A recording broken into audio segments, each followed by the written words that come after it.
Var pastāstīt, ar ko ir īpaša dabiskā pļava un ar ko tā atšķirās no parastas pļavas? Dabiskā pļava katrā ziņā ir smukāka. Šeit ir daudz vairāk visādu augu un kukaiņu un biodaudzveidība viņā ir. Viņa nav tā kā monotons, tur āboliņā lauks, viss vienā krāsā, un viņā ir sugas daudz vairāk nekā kultivētās zālāju sējumos. Tev ir reizē gan saimniecība, gan tu arī rūpējies par to dabisko pļavu saglabāšanu. Kad sāku, tad bija pirmie kaut kādi dabisko pļavu hektāriņi, bet augot platības auga, un tad tu nonāc pie tā slēdziena, tur tāpat ir kaut kāds liegums, kaut kas virsū, un tev jau kādēļ tam pretoties un iet pretī, viņu mēģināt tur pārveidot vai kaut ko, vienkārši ar to sadzīvo.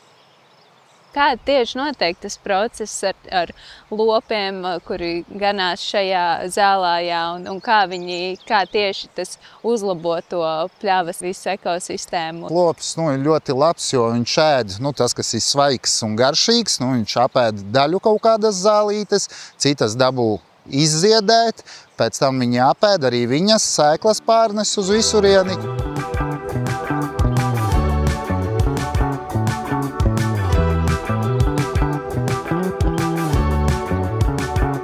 Izskatās, ka ir viņas laimīgas, ka mierīgi guļ, atpūšas. Svaigs gaiss, ārā pļava, maina savu vietu, kur šodien gulēšu šī vietā, rītdien citā vietā. Ka tas ir tas viņām tāds patīkamākais laiks. Protams, var izvēlēties intensīvi lielopu nobarot, visu pievest klāt, bet tas mans modelis nav. Kāds ir tas tieši tavs modelis? Ekstensīvi, mierīgi, tikai pārtika minimum ziemai. Pārējo laiku visi lielopi pavada ganībās. Un ko viņi ziemā ēd? Ziemā viņas ēd sienu, kas arī viss mums ir no bioloģiski vērtīgajiem zālājiem savākts. Un skāpsiens ir daļa ar no bioloģiski vērtīgajiem un daļa no sētajiem.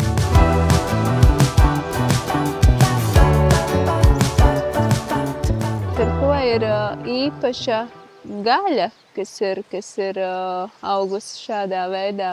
Es zinu, ar ko viņa ir īpaša. Izstāstīt varbūt daudz grūtāk ir, jo es ikdienā redzu, kur tie lopi ir, ko viņi ēd un tam līdzīgi. Bet fakts kā tāds, jā, viņas mums ir brīvā dabā, gaisā, bioloģiski vērtīgos zālājos, un no kā viņas pašas paņem to labāko, ko viņas grib. Kāpēc tavuprāt cilvēki Latvijā joprojām patērē salīdzinoši maz lielopu gaļu? Izglītošana un tas, ka no padomu laikiem jau iegājis ir sabiedrībā, ka lielopu gaļa tā ir vai vecagos vai slims kaut kas, ka tas ir tikai uz kautuvi kaut kur projām, ka tas nav tā kā baigi labais.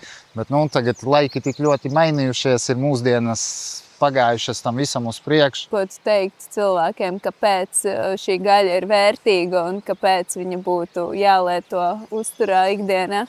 Tas, ka tev tas dzīvnieks ir dzīvojis savvaļā, mierīgi, nav kaut kāda stresa viņam, viņš tā kā pilnvērtīgi izbauda savu dzīvi, nevis nobarojamās fermās, kas mums gaļa nāk no Polijas un no visurienes iekšā ir rindiņā visas stāv un tikai stūķē viņiem iekšā, lai tikai diennakts pieaugums būtu. Un līdz ar to tas mierīgais dzīvesveids arī tai gaļai to kvalitāti veido, pH līmeņi un viss pārējais. Jā. Mums tas arī uzsvars ir uz rupjo lopbarību, kas ir sienas skāpsiens. Tur nav milti, sojas un visādu brīnumu, ko tu vari nopirkt un ar ko būs tā kā lielāks rezultāts. Mana tā filozofija ir, jo vairāk es zinu par savu ēdienu, no kurienes tas ir nācis, jo kvalitatīvs un labāks man tas šķiet. Man liekas, ka šis ir tas atspoguļojums, kā tam vajadzētu būt.